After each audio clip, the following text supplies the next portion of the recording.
তুমি আবার কে হে? ও একটা অপদার্থ, আর সেটা আমি বারবার বলবো। এই বার করো এটাকে।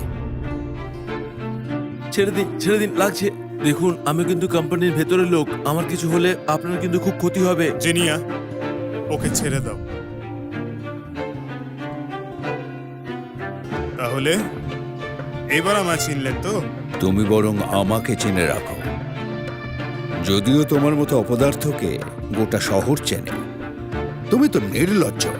মনে হচ্ছে আপনার খবরটা খুব একটা পাকা নয়। কি বলতে চাইছো তুমি?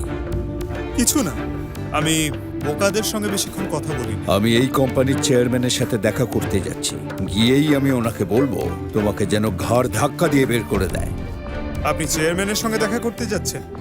ঠিক আছে, আমিও যাচ্ছি ওনাকে দেখতে। চলুন একসঙ্গেই যাই। বউয়ের পয়সায় যে খায় তার মুখে কখনো বড় বড় কথা মানায় না। বউয়ের পয়সায় খাই, এই কথাটা ঠিকই। সেই জন্যই সেই বউয়ের সঙ্গে তো দেখা করতে যাচ্ছি। তুমি এখনো বাজে বকে যাচ্ছ। দেখো, তোমাকে একটু উপদেশ দিই, শোনো। আমি জানি যে এখানকার চেয়ারম্যান একজন ছেলে, তাই আমাকে বিভ্রান্ত করার চেষ্টা করো না। যত তাড়াতাড়ি সম্ভব পাত্তারি গুটিয়ে পালিয়ে যাও। আমার চেয়ারম্যানের সাথে দেখা হলে তোমার কপালে দুঃখ আছে। কি হচ্ছে নাকি এখানে? এত শোরগোল কিসের?